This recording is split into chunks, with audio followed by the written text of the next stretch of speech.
Good evening, and welcome to the Writer's Block.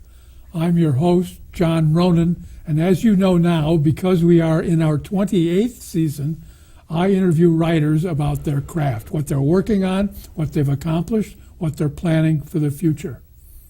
It's a wide net, and we have on other artists at times. We have had on sculptors, musicians, singers, actors. So if you have an idea for a guest who might be good for the Writer's Block, writer or other brand of artist, watch for our address at the end of the show. We'd be glad to get your suggestions. I also want to remind you that the Writer's Block is a product of Cape Ann Cable Access Television. It's a wonderful cultural service, and you do not get it with Dish. So don't pay attention to those ads. You stick with us, stick with cable, Cape Ann TV. Tonight, I'm very happy to say we do have a writer, a memoirist by the name of Stephanie Cassatly, and she has written a wonderful book, Notice of Release, A Daughter's Journey to Forgive Her Mother's Killer. This is a debut memoir which appeared just this year. Yes, correct. In the past few years, she says, she's been publicly telling her story and speaking generally on the topic of forgiveness. I have found, she says, there is a great deal of interest and need for this conversation as virtually everyone has something or someone they struggle to forgive. I certainly do, and I bet most of our viewers do as well. Additionally, she is a contributor to the international organization called the Forgiveness Project, founded by Desmond Tutu. I'm going to read a little bit more bio from the back of her book on her education.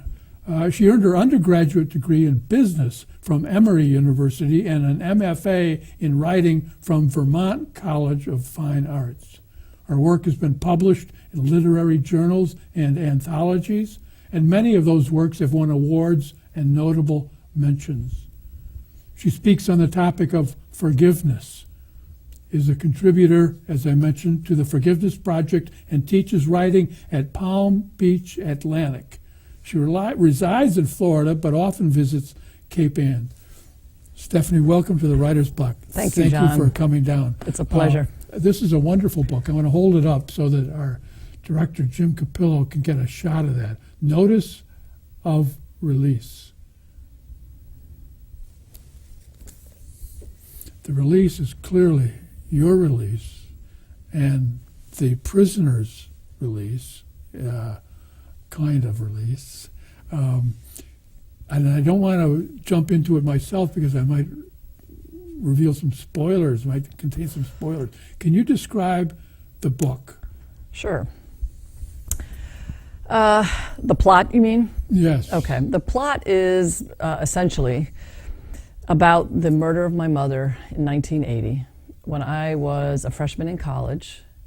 She was living in New Orleans. I had just gone to school at Emory in Atlanta and received a visit from my aunt that in the middle of my first semester that she came to collect me for my mother's funeral, and it was a big shock, complete fork in the road for my life, nothing I could have ever imagined. And essentially what happened was she was working in a store, and right before closing one night, the store was held up. Two men came in and held her at gunpoint. She emptied the cash register, gave them everything they wanted, and on the way out the door, they pushed her and shot her and killed her, and she died instantly. So the book is about that murder, but it is also about all the years preceding that murder and following that murder. The preceding years sort of take the reader to why she was in that position, what brought her to New Orleans, what had transpired in her life and our life as my family prior to the murder. And then after the murder, the challenge that I faced in terms of reconciling this new life that I was forced to live. I often say that my mother's death was like being dropped off a train blindfolded with no ticket to go home.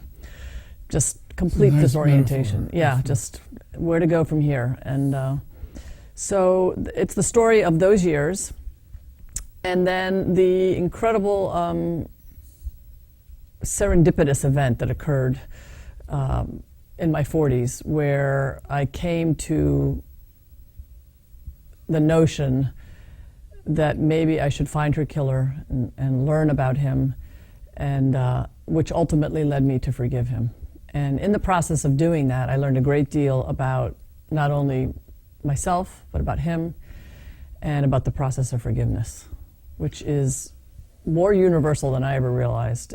There is a process, and people frequently say, well, how do you forgive? And there's, through a lot of research and study during this book and then beyond this book, I realized there is a process, and it's available to anyone and everyone if they so choose it.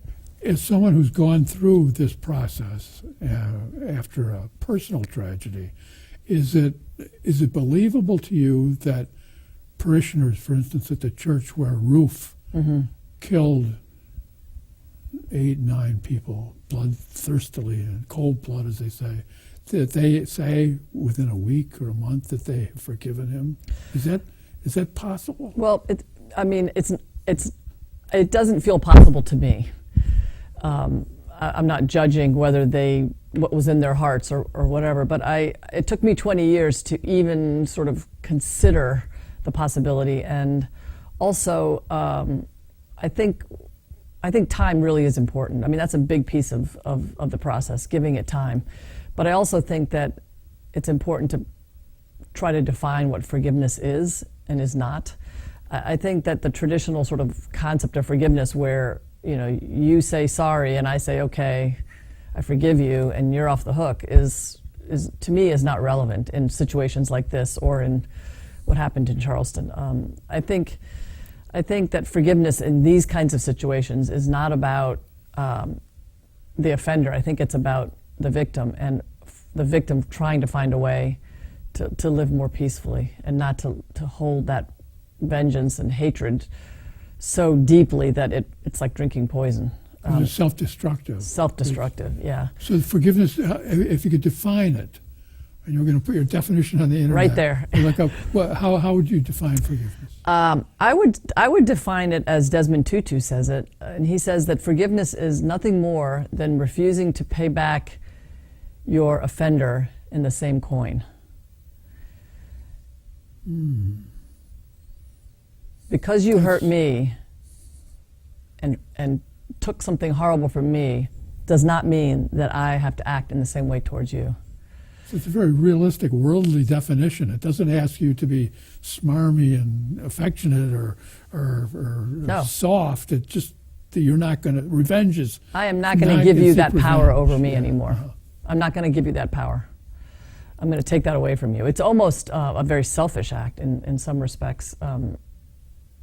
Selfish, and it has nothing to do with justice either. I mean, that's one of the things that I struggled with was that I did not want to forgive him if it meant that he could get out of prison earlier. Oh. I had no interest in lessening his sentence, which didn't happen anyway because he died in prison. But he had cancer. And, yeah.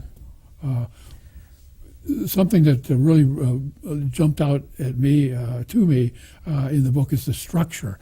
We learn a lot about your family moving around Mexico, and you have half brothers and sisters, and then back to Louisiana on the river. And through that process, I came to really care about your family before we get to the murder. And these sequences are broken up by a visit to Angola, where the he murderer was sentenced in prison. Yeah, in Angola, I'm not sure if you've ever seen or read anything about Angola. A lot of movies have been made there. The Green Mile, The you Green mentioned. Mile, And, Dead Man Walking. There's an incredible documentary called The Farm, which I hadn't seen that. very interesting. They interview prisoners, that are on death row, because they have the electric chair there, or they had the electric chair. Now they have, but they have executions at Angola, and You flew to New Orleans from I your home flew- in Florida, Yes. and then drove up to Angola Yes. on one day. In one Just day. one long visit. One day, full day of a visit, which takes place throughout the book. So there's sort of two storylines. The one storyline is that one day visit to Angola, which I don't want to say too much about it, but it's a visit that takes place after I had forgiven him.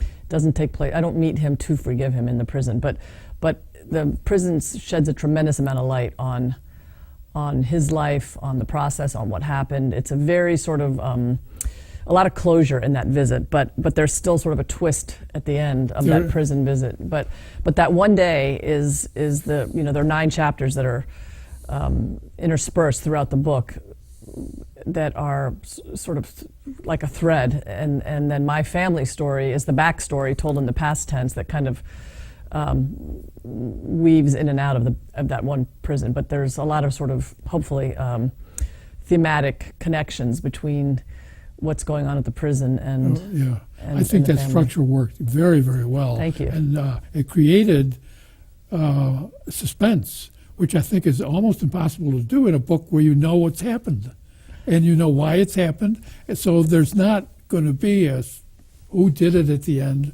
or some bombshell. Although there is a bombshell. But I think you did a masterful job of creating suspense and mystery in a book that is quite upfront about what it's about. Thank It you. works. Yeah. Well, it's funny that you're talking about the bombshell or the twist at the end. And I'm not going to say too much about it, but the interesting thing about the ending was that I had written the book and completed it with a different ending. And then there was an editor that looked at the book who asked me, following the whole, A Million Little Pieces debacle with Oprah, who crucified Fry for fictionalizing some of his book. So this editor said to me, "Is everything in this book true?" And I had taken some creative license in the last chapter of the book and knew that I had, done that, and I felt pretty uncomfortable with it. And so I said no. I did not have the proper ending that I expected to have from my prison visit. So I took some creative liberties and created sort of an imagined ending. And she said, no, you have to get to the bottom of what really happened. So that delayed the actual conclusion of the book, and I had to go back and do more research and make phone calls and write letters and think things through to get the ending. I mentioned we're going to hold this up a couple of times. I'm going to hold it up again. This really is a fine book, and I'm not going to tell you the ending, and Stephanie's not going to tell you the ending, but I recommend you get this about forgiveness. But it's a good story in itself and done very, very well. Even though you know from this show and you know from the jacket what it's about, it still really ticks along. Thank you. Yeah. It's funny. When I wrote this, I did not. My original impetus to write this book was not to write a book. It was to sort of document what had happened for my children, for my family, and then it sort of morphed from there. But it really took on a life of its own and continues. It's funny, the book is in print, but I feel like now, with speaking engagements and everything that come with it, I feel like the book has its own legs. And are you quite busy delivering delivering talks? I am. It's been really, book clubs are a really big, because there's so much to talk about, that book clubs seem to have glommed onto this. I do about 2 book clubs a week at this point. Yeah. It's kind of exhausting. It is exhausting. I'm rethinking that a little bit. I don't know if that's my best. I enjoy this because it has sort of a wider audience and also because the conversation's a little different, but it's kind of repetitive with book clubs. One of our sons is a musician. He's always on the road. Yeah. He's a lot younger, of course. Yeah. I don't know how he can do it even at his age. Yeah, he should think about, what he's going to do a few years from now. Yeah. I said before the show I wanted to spend some time talking about the what should I call it, the epilogue material, which is about, should I call it the art of forgiveness? Or the coda, The coda, the directions on how to forgive, which you talk about in your lectures, and which you spell out here in the end of the book. The coda. I'm getting to the numbered. Yeah, and I just want to classify too, because I call it like my reflections as opposed to like instructions for anybody else, because I'm very careful, and I don't want anyone to think that this is my story and just my process, and if people can find value in it and you take a piece of it or all of it, that's great, but I don't actually pretend to say that this is the way to do it or the right way to do it. Code is a good word, not dogma. I don't want it to be dogma, and it's not meant to be. Thank you for clarifying that. Good difference. I wonder if I could read down Sure. this list, and you could tell me what they mean. The first one, these are the process of forgiveness. Okay. The first one you've already touched on. The first is defining forgiveness. Right. And would you repeat that according to Tutu's? Sure. Sometimes you have to back into what forgiveness is not. And Tutu says this too. He says it's not condoning the act. It's not drawing a veil over the hurt. It's not seeking any lesser vengeance. It's not minimizing, the gravity of the act. It's none of those things. And what Desmond Tutu says is that he says it's simply refusing to pay back your perpetrator in his own coin. So it's very realistic. In no way does it force you to say or even think that it was okay. None of it was okay. It was, and it's, and I think if you don't have a proper definition of forgiveness, the entire foundation of the process is faulty. And I think you have to start with what does it mean to you to forgive. And I had someone ask me early in my process, what does it mean to you? And I had no idea. I thought it meant he was off the hook, and that's why I was never going to forgive. I didn't want him off the hook. Nobody can be off the hook for killing someone else. No. 2 is exploring the story, including mine, meaning yours, and Nathan's, that's the name you give to the murderer, as much as possible. Right. I knew my story. I had lived my story. My story was, it was everything in my life. That's all I thought about was, what had happened. But it took me 20 years to be curious about who he was. What was his story? And when I started to think about what his story might have been, that's where my story took a turn. And I realized that there's 2 sides to this. It wasn't just my loss.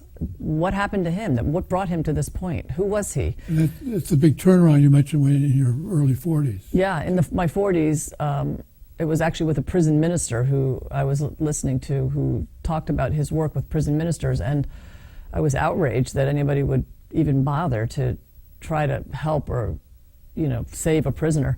And but he started telling the prisoner's story, at which point it planted this strange seed in my mind, and I thought to myself, who is this guy? Because very strangely, I had never asked his name. In 20 years of, after he killed her, I was spared the trial. I never read a newspaper. I didn't ask a whole lot of questions.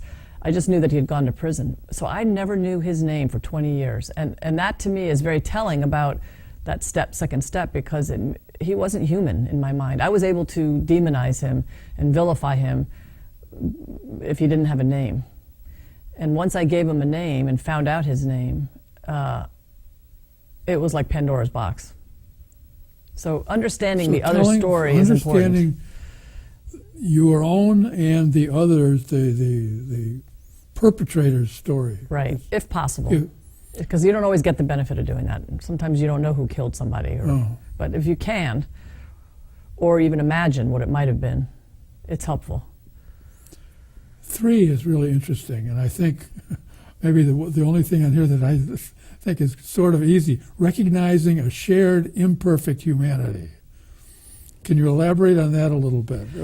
Yeah, I think in these kind of situations, it's easy to think of myself as being right and the perpetrator as being wrong.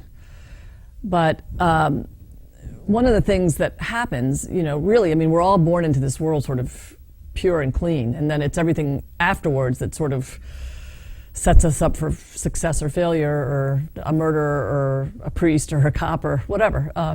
But the fact is, we all come in clean and on the same slate. And Desmond Tutu again says that it's like we're all this interwoven fabric, and if you have a tear in one part of the fabric, it compromises the whole.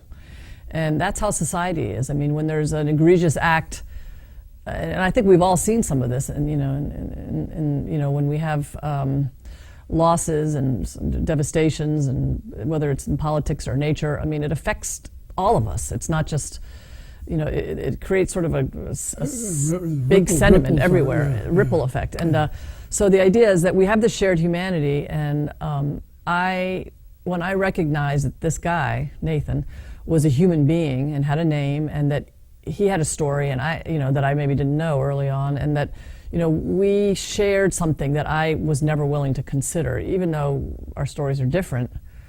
We're both human beings that were born. So it's kind of the extension of number 2, getting the story. Yes, your story, yes, yeah. It's shared humanity. Important. Yeah. Discovering compassion is number 4. That's pretty easy, because once you start to hear somebody's story, if you're really listening, you might find some compassion. Like if something happened to you along the way that caused you to be a murderer, and I understand what that was, that maybe you were your mother was a drug addict, or your father was dropped you on your head, or was an alcoholic or abusive. I mean, once I start to know those things, there's a little door that opens that says, wow, I still don't think what you did was okay, but I understand a little bit more about what happened, and I actually almost might even feel a little bit bad for you. I was kind of struck by the word discovering, that it's there. It's not a need to create compassion. You think it's there in us? Well, I think if you give it an opportunity, if you give someone an opportunity to tell you their story and really listen, you might actually have a seed of compassion for them, for what they went through, separate from you, their own story. 5, offering forgiveness. And that is saying to the other, essentially the definition of forgiveness, and say, I will go that far, but not. That doesn't make you necessarily a good person, or make me. Well, offering forgiveness is simply saying, I release all my ill will towards you. Oh, all your ill will. I mean, I don't say that. I say that if you go back to the definition of forgiveness and what it means, it's easier to offer it if you are basically saying, I'm going to stop hating you and letting you control me in the way that you've controlled me all these years. I'm going to release that hatred towards you. That, to me, was forgiveness. There's a kind of a popular cliche line that I kind of like for minor offenses. I'm not going to let you rent space in my brain. I love that. That's kind of it's true. It's hard to put in practice, but it's absolutely true. Yeah, it is hard to put in practice. Because and the weird thing about these steps is that it sounds like it's linear, but it's actually more circular, because you can forgive and then you're going to have to come back and do it all over again, because Martin Luther King says that forgiveness is not a single act; it's a constant attitude. And sometimes you can forgive, and then it wells up inside you again, and then you have to go all through it again. And so it looks like it's linear, but I don't really think it probably is. But 6 is reestablishing or releasing the relationship. Right. Just because you forgive does not mean that you have to stay in a relationship or even renew the relationship. You can just release it. And I was fortunate in my situation because he died after we went through this process. So there was a lot of closure there for me. But I know that in other situations, because I've heard a lot of people's stories over the years, which some of them were just unthinkable. Maybe it's a family member, and how do you stay in a relationship with a family member who's hurt you so terribly? So there's all those challenges, but no one, ultimately the choice is ours to make, whether we want to stay in a relationship or leave a relationship. And forgiving them, one doesn't preclude the other. You can forgive and then release. I think people, I've felt this myself, and I've heard other people express it. If you forgive somebody, especially if they're physical neighbors or family, that means you've got to be buddies for the rest of your life. Not true. I don't think so. I mean, I personally don't think so, but you might have to deal with them, at certain events or peripherally, but ultimately we're the masters of our own, life, and we can choose to be in relationship or the degrees of intimacy, et cetera, Well, we're getting close to the end. I want to ask you if you could pull a paragraph out of the book that you could read that might reflect the tone or the feeling. It would probably be toward the beginning, actually. I have a suggestion. Oh, good. Okay, good. Okay. Yes, thank you. I didn't tell you before the show. Okay, and I'm thinking, wow, I have to think quickly. Yes, this is beautiful. Thank you. I love this passage. My mother's death changed every predetermined notion I had about the world and what it meant to feel safe. It informed everything thereafter, including intimate relationships, motherhood, career, and friendships. Before she died, I'd always thought that murder was something that happened in the news, in faraway places, to other people, and that I was somehow immune to such ugly things. I was mistaken. To this day, I cannot visit New Orleans without feeling the weight of losing my mother. She is in the scent of every flowering magnolia, the moist air that drapes the city, the soulful jazz of the French Quarter, and the rich taste of red beans and rice, and the steady current of the Mississippi River. She is everywhere, yet nowhere, an elusive shadow. Very nice. Very nicely done. Thank you. I want to close with a more kind of a nuts and bolts question. There are people watching for sure who are struggling with forgiveness. Everybody is to one degree or another. How would you advise them to start if they wanted to, if they want to deal with it? Should they see somebody? Should they write? Should they watch the show 10 times? I think writing is really very healing, and this for me was really my healing process. The writing. I mean, I forgave him, which was one process, and then I wrote the book, which was another process. How long did the book take altogether? I actually had to stop writing it for about 5 years because it was so draining emotionally to me that I put it away for 5 years. And it sat in a drawer, and my husband finally said, "Are you going to write the book or not?" But it kept calling me and calling me. And but the idea of it being good therapy, despite that snag there of 5 years, is good. It is good, but I think it's hard. And I think that the only way through the room is through the room. You can't get to that door. You can't get out the door without walking through the room.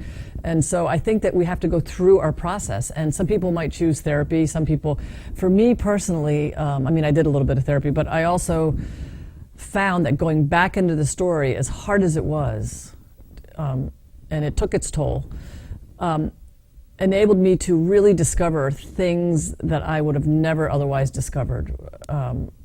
Things about my father and my mother and what happened in their childhood that sort of created so much tension in my family. And did you write some of the initial drafts or notes longhand?